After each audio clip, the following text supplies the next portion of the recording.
All right, everyone. So finally, we're here on video 3 of our factoring series. This is the slide and divide method. This is the last method. So hopefully one of the 3 methods worked for you. This is one of the more popular ones, but we'll go over it. So a couple of things. Number one, some of the pros is some kids kind of tend to like this method a lot for some reason.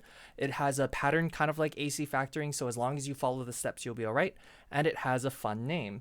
Now, there are a few cons associated with it as well. So here's where we go. Number one, it makes me upset. Secondly, the way it works is very hand wavy. The steps are very hand wavy. Occasionally, it builds bad habits if you don't follow the steps correctly. It forces it fractions. It introduces bad habits to fractions. It makes me upset. It's kind of a gimmick. There's a halfway point between AC factoring and quick factoring, but it really doesn't do either of them very well. It gives students a false sense of confidence because it often teaches you how to do factoring, but you really don't know the steps and you don't know whether you're doing the steps correctly or not, so you kind of just screw up anyway. And it's often called the best way to factor by YouTubers, Instagrammers, and things, but it really just ends up forcing mistakes in the longer run. And it kind of makes me a little bit of an upset type of person. I'm not a big fan of this, but I'm going to teach it to you because it's one of the easiest ways to kind of understand it in the beginning. But unfortunately, like I said, it does introduce a lot of bad mistakes and a lot of bad habits, so I'm going to go over it, but please be careful of the pitfalls. If you fall into any of these pitfalls, it's really bad and it screws up your fractions. It screws up a lot of things. So while there are good pros and there's a lot of negatives. So number one, this is how we're going to do the slide and divide. Number one, we slide A over to C. We split into parentheses. We find factors of the new C that sum to B. You divide your numbers by your original A. You simplify. You move the denominator in front of the X values. And yep, that's basically it. All right, moving on. So this is kind of how you do the slide and divide method. So basically what you're going to do is you move the A over to the C. Now, there's nothing here with the A. So if there was, though, there's like an invisible one. You just move it on over. And when I say move it over, basically you're multiplying. Sliding is like multiplying. Again, why is it called sliding? I don't know. Why are you using sliding instead of multiplying? I don't know. Why does this work? I know, but I'm not going to tell you because it's kind of confusing. Hand wavy. Next, basically after that, you split into your parentheses. So from here, you're going to do your whole, all right, let's go split it like this, and then -6. How do we split -6?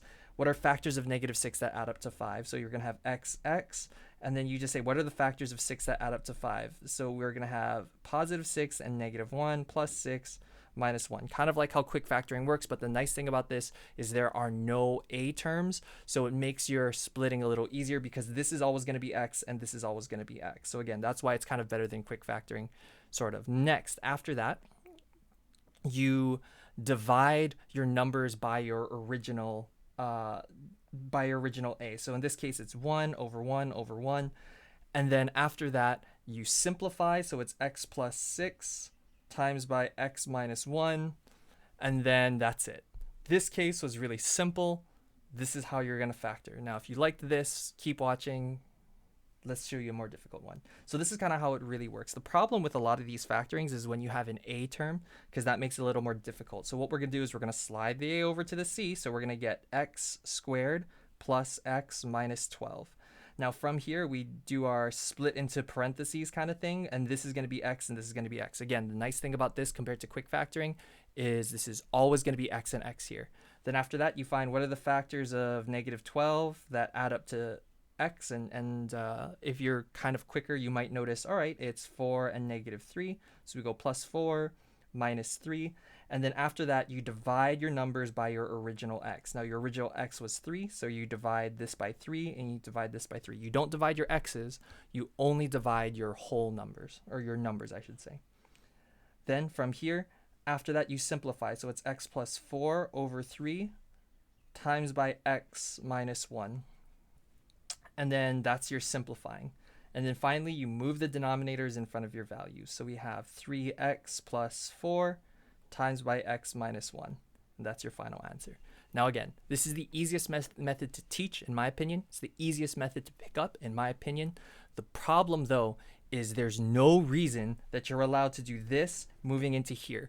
A lot of people later on when they're solving, they'll say, oh, wait, I have this 3, I'm just going to move it. You cannot randomly do that.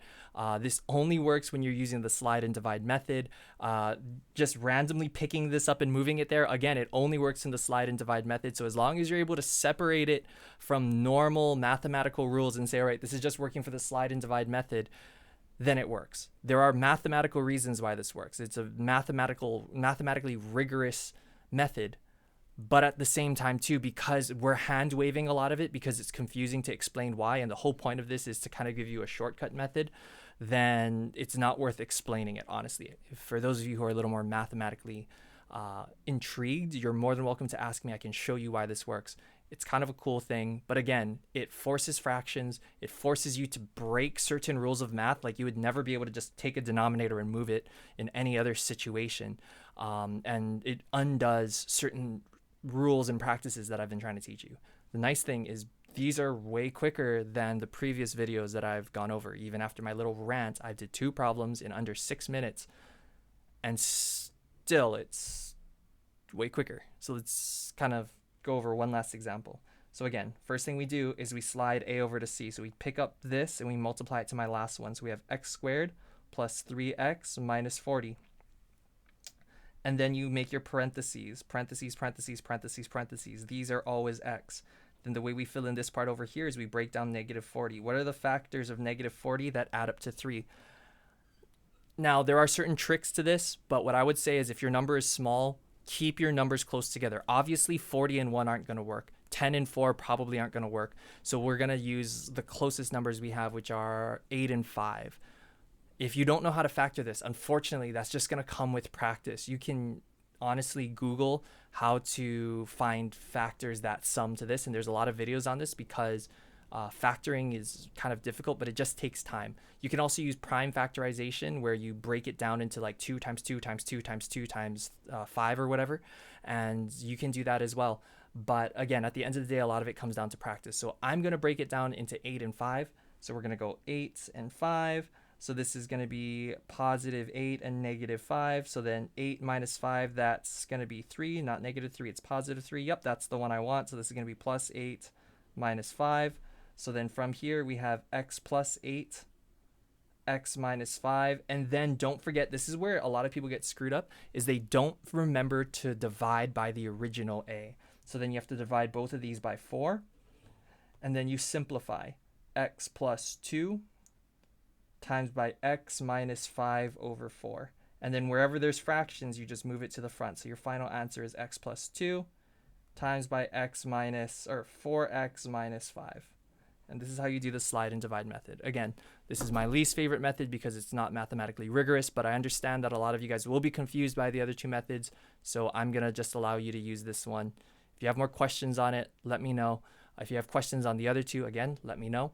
As always, just contact me if you have any questions. If not, good luck. This is a very difficult section, so please, please, please don't just take the tests and be like, oh, this is too difficult, I don't want to do this, but just try to actually spend some time with this one. I would rather you guys take 2 weeks on this section and then be a little bit behind than for you guys to just try to skip this one, because this is integral towards Algebra 2 and later on. So it's very important you guys know how to do this. All right, if not, see you guys later, and I'll see you guys next week.